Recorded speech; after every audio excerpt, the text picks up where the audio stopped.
హైదరాబాద్లోని లలిత కళాతోరణంలో ఉన్నాం. ఇక్కడ అరోరా ఉప్పల్ శాఖకు సంబంధించిన యాన్యువల్ డే ఫంక్షన్ జరుగుతుంది. ఇక్కడ భారీ ఏర్పాట్లు జరుగుతున్నాయి. అవ్యాయ అన్న పేరుతో జరుగుతున్న ఈ విద్యార్థులు ఇప్పుడే వస్తూ ఉన్నారు, తల్లిదండ్రులు కూడా వస్తున్నారు. వీళ్ళల్లో చాలా మంది మనకి తొలిసారిగా ఓటర్లుగా నమోదయ్యి తొలిసారి ఓటు హక్కు కూడా వినియోగించుకోవడానికి సిద్ధంగా ఉన్న యువకులు ఉన్నారు.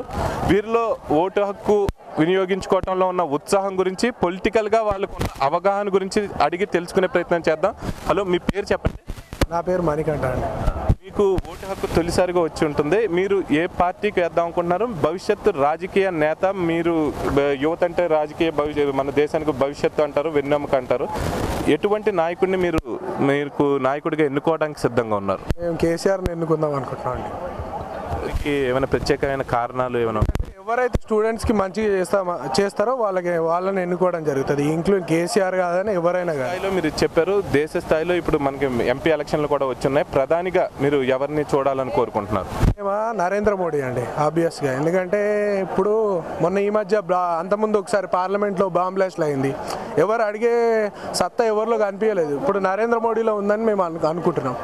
ఎట్లా అని అతను కూడా చెప్పాడు కదా, ఈ డాలర్ ఇవన్నీ అవన్నీ తక్కువ చేసేటట్టు రూపీస్ని పైకి తీసుకెళ్లేటట్టు చేస్తా అన్నాడు.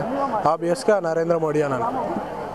అలాగే ఇక్కడ మరికొంతమంది విద్యార్థులు ఉన్నారు, వారితో మాట్లాడే ప్రయత్నం చేద్దాం. చెప్పండి, మీరు తొలిసారి ఓటు హక్కు వినియోగించుకోవడానికి ఎలా ఎగ్జైటింగ్గా ఫీల్ అవుతున్నారు? నాకు పోయిన ఇయర్ వచ్చిందండి. అలా పోయిన ఎలక్షన్స్ అప్పుడే నేను కాంగ్రెస్కి ఓట్ చేద్దాం అనుకుంటున్నాను.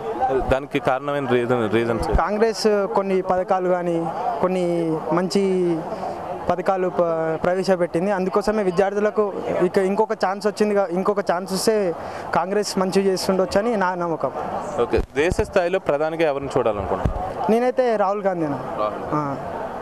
కొంతమంది నరేంద్ర మోడీ అంటే, కొంతమంది రాహుల్ గాంధీ అంటున్నారు. మీకు ఓటు హక్కు వచ్చి ఉంటుంది. మీరు ఎటువంటి నాయకుడిని మన దేశాన్ని కానీ మన రాష్ట్రాన్ని కానీ ముందుకు ఇప్పుడు కొత్తగా ఏర్పడిన తెలంగాణ రాష్ట్రాన్ని కానీ ముందుకు తీసుకెళ్ళడానికి మీరు ఎటువంటి నాయకుడిని ఎన్నుకోవాలనుకుంటున్నారు? నేను స్టేట్లో చూసిన డెవలప్మెంట్ పరంగా అయితే కుకట్పల్లిని లోక్సత్తా పార్టీ నుంచి జయప్రకాష్ నారాయణ గారు బాగా డెవలప్ చేశారు. అట్ ద సేమ్ టైం యూత్కి ఎక్కువ ఇష్టమైనది వ్యక్తి ఆయన. పీఎంగా మాత్రం గవర్నమెంట్ కాంగ్రెస్ 9 years నుంచి చూస్తున్నాం. ఎన్నో స్కాములు చేశారు, చాలా నష్టపోయింది ఆ కంట్రీ కూడా. అందుకనే ఈసారి మోడీ గారికి అవకాశం ఇద్దామని అనుకుంటున్నాం. మోడీ ప్రపంచం ఇప్పుడు యువతలో బాగా ఉంది. ఆ వేవ్లో మీరు మాట్లాడుతున్నారా, లేకపోతే ఏమైనా ప్రత్యేకమైన రీజన్ ఉందా మీరు మోడీకి సపోర్ట్ చేయడానికి? ఒక టెక్నికల్ స్టూడెంట్గా గుజరాత్లో ఎలాంటి డెవలప్మెంట్ అయిందో నాకు తెలుసు. మాస్ ర్యాపిడ్ ట్రాన్స్పోర్ట్ సిస్టమ్ కానీ, under ground water resources development కానీ, ఇంకా ఐటీ సెక్టర్స్ కానీ, కమ్యూనికేషన్ డిపార్ట్మెంట్ కానీ, సాఫ్ట్వేర్ కంపెనీస్ కానీ, సస్టైనబిలిటీ డెవలప్మెంట్ గురించి కానీ అతను చేసిన గుజరాత్లో. మేబీ అతను టెక్నికల్ నాలెడ్జ్ లేకపోవచ్చు, కానీ యువతకైతే ఎన్నో ఎంప్లాయ్మెంట్ ఆపర్చునిటీస్, ఇంకా మన కంట్రీ స్వదేశీ టెక్నాలజీ ఆయన డెవలప్ చేసే విధానం కానీ బాగా నచ్చింది. అందుకని నేను అలా మాట్లాడుతాను. చెప్పండి, ఇప్పుడు తొలిసారి ఓటు అయిపోతున్న మీరు రాష్ట్రంలో కానీ కేంద్రంలో కానీ ఎటువంటి నాయకుడు మన దేశాన్ని కానీ రాష్ట్రాన్ని కానీ పురోగతి పాలు చేస్తారని, అభివృద్ధి బాటలో నడిపిస్తారని భావిస్తున్నారు? ఇప్పటివరకు జరిగిన అభివృద్ధిని చూసుకుంటే చంద్రబాబు నాయుడు గారు హైదరాబాద్లో హైటెక్ సిటీని ఎంతో డెవలప్ చేసి మన హైదరాబాద్కి చాలా ఒక మంచి ప్లేస్ని సంపాదించి పెట్టాడు. అయితే ఇప్పుడు చంద్రబాబు గారు సీఎం అయితే మన స్టేట్ టూ స్టేట్స్గా డివైడ్ అయినప్పటికీ అందరూ కలిసి మంచిగా డెవలప్ అయ్యేదానికి ఆయన కృషి చేస్తాడు. కాబట్టి అందరూ తెలుగుదేశానికి సహకరించవలసిందిగా కోరుతున్నాము. నా ఓటు తెలుగుదేశానికి. రాష్ట్ర విభజన జరిగిపోయింది. చంద్రబాబు నాయుడు మీరు ఎవరైతే అభివృద్ధి బాటలో నడుపుతాడు అంటున్నారో ఆయన ఆంధ్ర రాష్ట్రానికి సీఎం అవుతారు, కానీ తెలంగాణ ప్రాంతానికి అవ్వరు. తెలంగాణ ప్రాంతంలో ఆ పార్టీ నిలబెట్టిన వ్యక్తి సీఎం అవుతారు. అయినా కూడా తెలంగాణ మీద అంతే దృష్టి సారిస్తారని మీరు భావిస్తున్నారు? ఖచ్చితంగా సాధిస్తారండి. ఎందుకంటే ఇప్పుడు ఆయన బీసీ వాళ్ళకి ఛాన్స్ ఇచ్చారు. బీసీ వాళ్ళు సీఎం అయితే ఇంకా మన స్టేట్లో బీసీ వాళ్ళు ఎక్కువగా రిజర్వేషన్స్ ఎక్కువ ఉంది కాబట్టి వాళ్ళకి ఇస్తే ఛాన్స్ మంచిదనే అనుకున్నాడు కాబట్టి ఆయన ఇచ్చేశాడు. అదే మిగిలిన పార్టీ వాళ్ళు అయితే బీసీ వాళ్ళకి ఎవరికి ఛాన్స్ ఇవ్వలేదు. జాతీయ స్థాయిలో చూసుకుంటే ప్రధానిగా ఎవరిని చూడాలనుకుంటున్నారు? నరేంద్ర మోడీ గారే. రాహుల్ గాంధీ గారి కన్నా నరేంద్ర మోడీ గారే బాగా డెవలప్ చేయగలుగుతారని నా అభిప్రాయం. నరేంద్ర మోడీ ఒక సీనియర్ వ్యక్తి, రాహుల్ గాంధీ అయితే ఒక యువకుడు. మీరు యువత అయ్యుండి యువకుడిని కాకుండా ఒక సీనియర్ నాయకుడిని సపోర్ట్ చేస్తున్నారు అంటే మోడీ మీద అంత ప్రభావం చూపించడానికి ఏమైనా ప్రత్యేకమైన కారణం ఉందా? యువకుడు అయితే ఏమన్నా అంటే వయసును బట్టి ఇప్పుడు నిర్ణయించలేం కదా రాజకీయాలని. ఇప్పుడు చాలామంది పొలిటీషియన్స్ అంతా సీనియర్సే ఉన్నారు బాగా. కాబట్టి మన అట్లా డెవలప్మెంట్లో సీనియరా జూనియరా అవన్నీ చూసుకోకూడదు, యూత్ యంగ్ అవన్నీ చూసుకోకూడదు. కాబట్టి మోడీ గారికి ప్రధానమంత్రి ఛాన్స్ అయ్యే అవకాశాలు ఎక్కువ ఉన్నాయి. రాహుల్ గాంధీ గారు అట్లా అంత ఎక్కువ డెవలప్ చేయలేరు అనిపిస్తుంది ఎందుకో. కాబట్టి మోడీ గారినే ప్రధానమంత్రిగా ఎన్నిక చేయాలని అనుకుంటున్నాను. అవడానికి యువకులైన వీరికి దేశం పట్ల రాజకీయ పట్ల స్పష్టమైన అవగాహన వారి మాటల్లో తెలుస్తుంది. ఏదో యువత ప్రపంచంలో కొట్టుకుపోతుంది, మోడీ జపం చేయటం లేదు, వారికంటూ ఒక నిర్దిష్టమైన అభిప్రాయం ఉంది. వారు సొంత నిర్ణయం తీసుకున్నా కానీ అది ఖచ్చితమైన నిర్ణయం అని వీరి మాటలు బట్టి తెలుస్తుంది. మీరు చెప్పండి, అలాగే మీకు ఈ రాజకీయం పట్ల అవగాహన ఉందా? ఉంటే మీరు రాష్ట్రంలో కానీ దేశంలో కానీ ఎటువంటి నాయకత్వాన్ని మీరు కోరుకుంటున్నారు? నా పేరు వచ్చేసి హరీష్. యాక్చువల్లీ రాష్ట్రంలో వచ్చేసి ఇప్పుడు తెలంగాణ రాష్ట్రం డివిజన్ అయింది కాబట్టి తెలంగాణ రాష్ట్రాన్ని స్థాపించవేసింది కేసీఆర్. సో నాయకత్వం ఆబ్వియస్లీ కేసీఆర్కే వస్తుంది. కేసీఆర్ ఉంటే రాష్ట్రం ఆల్రెడీ తెలంగాణ కోసం పాటుపడుతుంది కాబట్టి తెలంగాణ రాష్ట్రాన్ని డెవలప్ చేయడానికి ట్రై చేశారు. సో రాష్ట్రంలో వచ్చేసి కేసీఆర్ వస్తే బాగుంటుందని నేను అనుకుంటున్నాను. కేంద్రంలో వచ్చేసి సెంట్రల్గా నరేంద్ర మోడీ వస్తే బాగుంటుంది. యాక్చువల్లీ మొన్న కొన్ని మీడియాలలో చూపించారు నరేంద్ర మోడీ డెవలప్ చేశాడు చేయలేదు, అది మామూలు అన్ని రాష్ట్రాలతో పోలిస్తే సమానంగా ఉంది అని చెప్పేసి అన్నారు. ఎంతమంది ఎన్ని చెప్పినా కూడా అతను ఆల్రెడీ 3 సార్లు సీఎంగా గెలిచాడు గుజరాత్లో. అంటే ప్రజలకు తెలుసు అతను ఎంత చేశాడు ఎంత చేయలేదు అనేది. సో కేంద్రంలో మోడీ వస్తే మన టోటల్ మన ఇండియా డెవలప్ అవుతుందని నేను అనుకుంటున్నాను, నా అభిప్రాయం. ఒకవేళ మీరు మోడీని సపోర్ట్ చేస్తున్నారు, అలాగే తెలంగాణ తేవడంలో కేసీఆర్ పాత్రని మీరు గుర్తుంచుకుని రాష్ట్రంలో కేసీఆర్ని అనుకుంటున్నారు. అదేవిధంగా అయితే కాంగ్రెస్ తెలంగాణ ఇచ్చింది మేమే అని చెప్తున్నారు కాబట్టి మరి కాంగ్రెస్ని ఆదరించే ప్రసక్తే లేదంటారా? లేకపోతే మీ కాంగ్రెస్ పార్టీ పట్ల మీ అవగాహన వైఖరి ఎలా ఉంది? కాంగ్రెస్ వల్లే తెలంగాణ వచ్చిందని వాళ్ళు చెప్పుకుంటున్నారు కరెక్టే, కానీ ఇన్ని రోజులు మనం కాంగ్రెస్ పాలన చూసాం.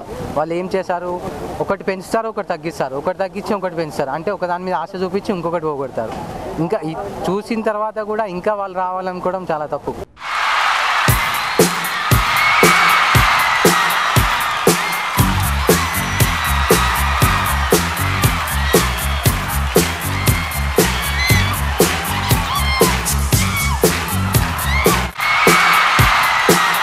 మనం ఇప్పుడు పబ్లిక్ గార్డెన్స్లో ఉన్నాం. ఇక్కడ అరోరా కాలేజ్ వల్ల అవ్యాయ ఫెస్ట్ జరుగుతుంది. ఇక్కడ నాలాగే కొత్తగా ఓటు హక్కు వచ్చిన ఎంతోమంది యువకులు ఉన్నారు. యువతులు వాళ్ళు ఎలాంటి రాజకీయాలను ఇష్టపడతారు, వాళ్ళ అభిప్రాయాలు ఏంటో తెలుసుకుందాం.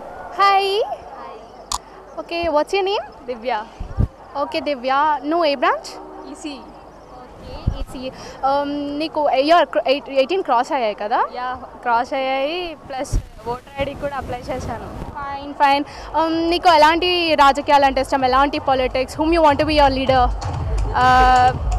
పర్టికులర్గా పేరు చెప్పలేను కానీ దే మస్ట్ బి పర్టికులర్, అంటే రూల్ ఉండాలి స్టూడెంట్స్కి అనేది, మంచి ఎడ్యుకేషన్ ఉండాలి. ప్లస్ స్టూడెంట్స్ పాలిటిక్స్లోకి వస్తే మంచిదని నా ఒపీనియన్. ఎందుకంటే కొత్త థింకింగ్ ఉంటుంది, కొత్త ఐడియాస్ ఇంప్లిమెంట్ చేస్తారు. సో నా ఒపీనియన్ అది, స్టూడెంట్స్ రావాలి పాలిటిక్స్ కూడా, మొత్తం స్టూడెంట్స్ రావాలని, కొత్తగా రాజకీయాల్లో డెవలప్ అవ్వాలని ఉంటుంది కదా. ఇప్పుడు ఇంకొందరు స్టూడెంట్స్ ఏమనుకుంటున్నారో తెలుసుకుందాం. Hello, what's your name? Rakshita. Okay, which branch are you from? CSC. Okay, CSC year? What? Second year. Fine. Okay, మీరు 18 క్రాస్ కదా? ఓకే, ఓటర్ ఐడి అప్లై చేశారా? Yeah, of course. Okay, whom you want to be a leader as? How should he be? He should be so honest. Okay. He should work for our people, for only people, not for his own he should not be selfish. I like Pawan Kalyan so much. Okay. And I want in Central I want Modi. Okay. In Central you want Modi and here you want Pawan. Yeah. Okay, what are the ideas, like what made you choose Pawan? He's so honest. I like believing him. He'll do so much social service for people, and he'll not say that he has done that. He'll not expose that. He'll not say to anyone that he has done this service to people. Okay, what she said is తనకి పవన్ అంటే మోడీ అంటే చాలా ఇష్టం అంట. పవన్ మోడీ పవర్లోకి రావాలని కోరుకుంటున్నాను. ఇప్పుడు ఇక్కడ ఇంకొంతమంది స్టూడెంట్స్ ఉన్నారు, వాళ్ళ ఒపీనియన్ కనుక్కుందాం. Hi. What's your name? Ravali. Okay, which branch are you from? CSC. Okay, నీకు ఎలాంటి leader కావాలనుకుంటున్నావు?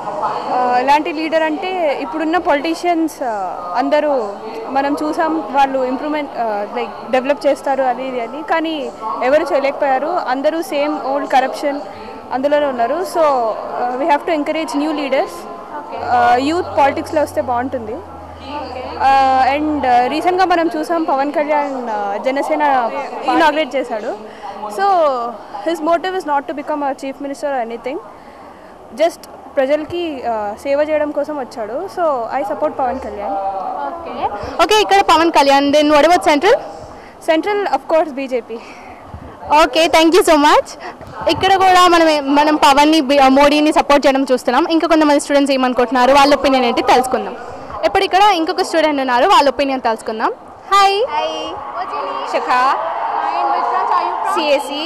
Okay, whom do you want to be your leader as? How he should be? Me, the thing is, like no one, right now no one should be there because everyone are like corrupted. They are only only money. That's it. They are not doing anything for the public. So I wish there should come, I wish again the TDP, the Chandrababu Naidu should come. And as for me, he is the best because of him we got the high-tech city. So I hope we get the same thing. Thank you so much. ఇప్పుడు ఇక్కడ చాలా మంది స్టూడెంట్స్కి చాలా opinions ఉన్నాయి. కొందరు పవన్, మోడీ, టీడీపీలా ఎన్నో opinions చెప్తున్నారు. ఇప్పుడు ప్రజెంట్ ఇది ఒపీనియన్స్ యూత్. Thank you.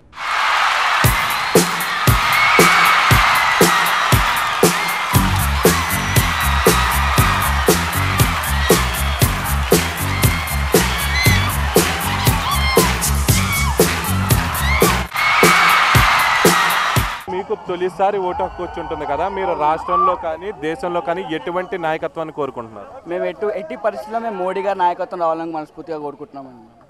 అంటే మోడీ గారు గత 25 సంవత్సరాల్లో గుజరాత్లో ఎలా చేస్తారో అలాంటిది మన దేశం మొత్తం రావాలని మేము మనస్ఫూర్తిగా కోరుకుంటున్నాం. కేవలం యువత అంతా మోడీ అంటున్నారు, ఫ్లేవర్లో మాట్లాడుతున్నారా, లేకపోతే మీకు ఏమైనా నిర్దిష్టమైన ఆలోచనలు కానీ ఆలోచనలు ఉన్నాయి, కానీ అతను గుజరాత్లో గుజరాత్లో ఎలా చూపించాడు అది కూడా మేము కూడా ఏమనుకుంటున్నామంటే గుజరాత్లో వచ్చిన డెవలప్మెంట్ మొత్తం మన దేశం మొత్తం వస్తే చాలా యూస్ఫుల్ అవుతాయి. ఇప్పుడు ప్రజెంట్ ఉన్న ఇప్పుడు మన నాయకత్వం కానీ ఇప్పుడున్న మొత్తం కరప్షన్లో మొత్తం మునిగిపోయింది. ఎన్నో కోట్ల మొత్తం అని తారుమారులు అవుతున్నాయి. కాబట్టి మనకి ఏమంటే ఇప్పుడు మోడీ గారిని నమ్మినట్లయితే ఒక్కసారి మోడీ నమ్మి మోడీ గారిని కోట్ వేసినట్లయితే మనకి ఇప్పుడు అనుకునేవన్నీ మనకు యువతకు ఉద్యోగాలు వస్తాయి, యువతలు అందరూ సెటిల్ అవుతారు. ఇప్పుడు అన్ఎంప్లాయ్మెంట్ ఇప్పుడు చాలా ఉంది. అన్ఎంప్లాయ్మెంట్ మనకు ఇప్పుడు మన దేశంలో చాలా అన్ఎంప్లాయ్మెంట్ ఉంది. కాబట్టి చాలామంది బయట కూడా వెళ్ళిపోతున్నారు, అబ్రాడ్ వెళ్ళకుండా మన దానికి మనకు ఉపాధి కల్పిస్తాను మోడీ అంటున్నారు. కాబట్టి సో మోడీకి ఓటేస్తే బాగుంటుంది మనకు మనస్ఫూర్తి. అలాగే ఇప్పుడు మీరు రాష్ట్రంలో తీసుకుంటే నూతనంగా ఏర్పడిన నవ తెలంగాణ రాష్ట్రంలో మీరు ఎటువంటి నాయకత్వం అనుకోరు? స్టేట్లో మీరు సీఎంగా ఎవరిని చూడాలనుకుంటున్నారు? స్టేట్లో సీఎంని అంటే ఇప్పుడు ఉన్న పాలిటిక్స్లో ఎవరు చేసేవాళ్ళు కాదు in my opinion Chandrababu Naidu గారు వస్తే బాగుంటుంది. ఇప్పుడు మీరు ఇప్పుడు ప్రముఖ హీరో పవన్ కళ్యాణ్ ఎవరైతే ఉన్నారో జనసేన అని ఒక పార్టీ పెట్టారో, అయితే ఈసారి ఆయన పోటీ చేయనని మంచి నాయకత్వాన్ని ఎంచుకోమన్నారు. పవన్ కళ్యాణ్ రాజకీయాల్లోకి రావడం పట్ల మీ అభిప్రాయం ఎలా ఉంది? పవన్ కళ్యాణ్ రాజకీయాల్లోకి వచ్చి తప్పు చేశాడు నేను అనుకుంటున్నాను. ఎందుకంటే అతని వ్యక్తిగత దానికి కొంచెం పొలిటీషియన్స్ ఏంటంటే ప్రతిదీ ఒక నెగటివ్గా అన్ని ఆలోచించేసి అంటే వాళ్ళ వీక్ పాయింట్ మీద గురి చేసి కొడతారు కదా. సో నేనేమంటున్నా అంటే రావడం తప్పు అని అనిపిస్తున్నావు. ఒక ఫ్యాన్స్ కూడా డివైడ్ అయిపోతారేమో నేను అనుకుంటున్నాను. యువతకి అల్లరి తప్ప ఏమీ తెలియదు అన్న పెద్దలు అనే మాటలకి సరైన సమాధానం తమ అభిప్రాయాలతో నిర్దిష్టంగా చెప్తున్నారు యువత. దేశ పట్ల, దేశ అభివృద్ధి పట్ల, దేశ భవిష్యత్తు పట్ల వీరికి ఒక నిర్దిష్టమైన అభిప్రాయాలు ఉన్నాయని వీరి మాటల ద్వారా తెలుస్తున్నాయి. ఇది ప్రస్తుతం ఇక్కడ ఉన్న అరోరా కాలేజ్ ఆఫ్ ఇంజనీరింగ్ కానీ అరోరా కాలేజ్ ఉప్పల్ శాఖ నిర్వహిస్తున్న యాన్యువల్ డేలో జరుగుతున్న ఉర్రూతలొగుతూ తమ ఆనందాన్ని, సంబరాల్ని పంచుకుంటూనే తమకి తొలిసారి ఓటు హక్కు వచ్చిన సందర్భంలో తమ ఓటు అభివృద్ధికే అని చెప్తున్న యువత. కెమెరామ్యాన్ మోహన్తో యోగి, ప్రజావాణి, హైదరాబాద్.